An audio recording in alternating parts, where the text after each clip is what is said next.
If you're watching this video, it means that we are most likely about to start your floor in the coming days or weeks. No matter how you look at it, most flooring projects go under the classification as a major construction project due to all the different things a floor can affect. Things like household belongings and what to do with them, vertical surfaces that meet the floor, and dry times for finishes, just to name a few. You may have some questions about what happens during the process of installing and sanding, but perhaps more importantly, what to expect after we put the final coat down. This video should answer some of those questions.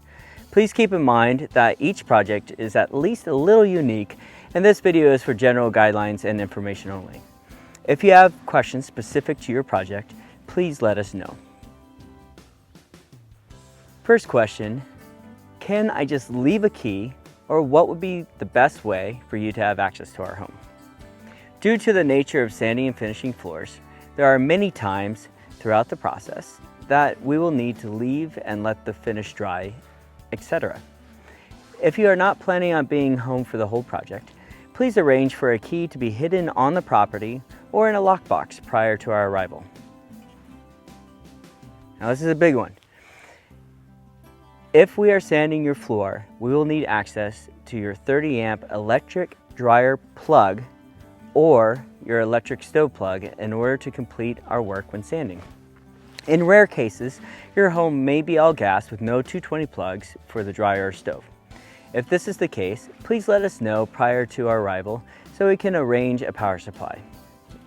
Next question, what about my appliances? The major appliances that typically are affected are the refrigerator, stove, and dishwasher. Usually the dishwasher can stay in place, as all dishwashers are typically the same depth and width.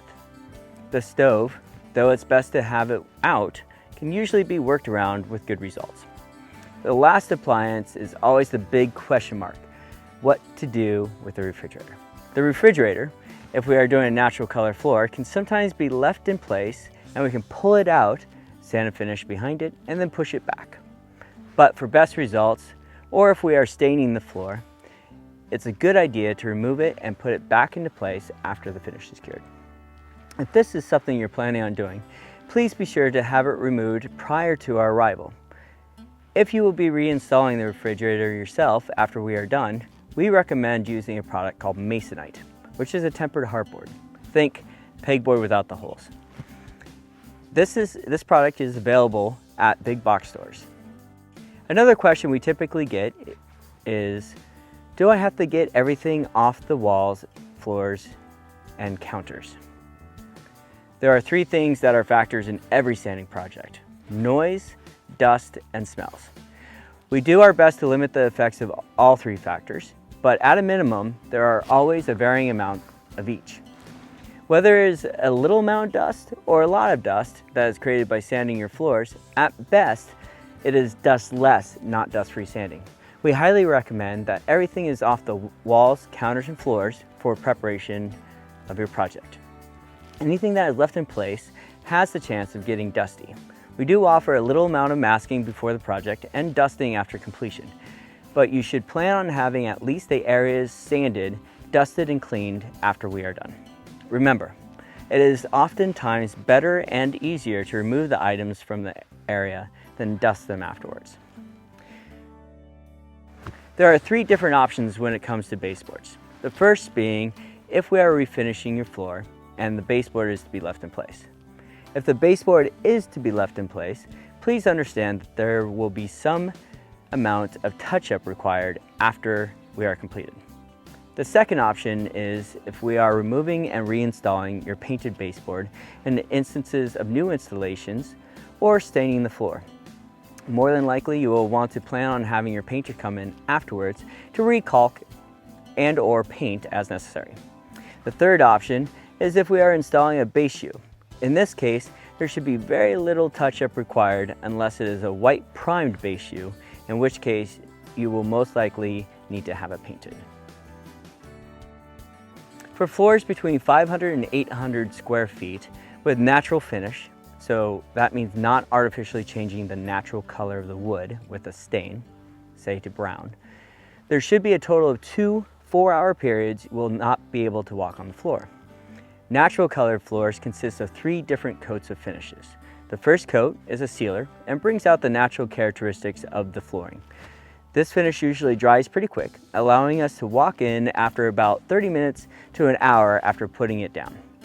After buffing the floor with a light grit abrasive, we put down your second coat. The second coat is our build coat. Typically, this is a residential to light commercial grade finish to create a thickness on the floor. After applying the second coat of finish, it can be walked on with socks after about 4 hours. It will feel a little rough because there's still one more buffing that is used to knock down the grain before the final coat. The third coat is your wear layer, being the most durable and hard of the 3 coats, formulated with additional scuff and chemical resistance to hold up to the abuse of walking on it for ages. Depending on the circumstances, including layout, etc., you may choose to stay in the house while we are finishing.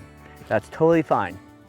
If you have an area that's not being sanded with access to restrooms and snacks, it's not uncommon for people to stay in their home. The waterborne finishes that we use today are manufactured to not be as smelly as the old finishes that were typically used in the past. Finish like oil modified urethanes or Swedish finishes. If you're at all concerned or would like to look at the material safety data sheets, please let us know and we'd be happy to provide them. Keep in mind though, these finishes are not as bad as they once were, but it is still chemicals. What about the smell?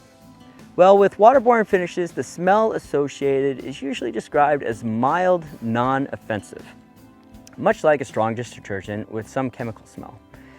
With Swedish finishes, however, the other commonly requested finish used in the flooring industry, the smell is quite offensive, to the point of needing a mask in order to access the area during and after the finish is applied. So the other question is, when can I walk on my floor if I have a Swedish finish? In most cases, we recommend that as soon as we are ready to put down the finish, that you vacate the area until at least 3 days after we're done putting down the finish. This is because of the smell associated with this type of finish.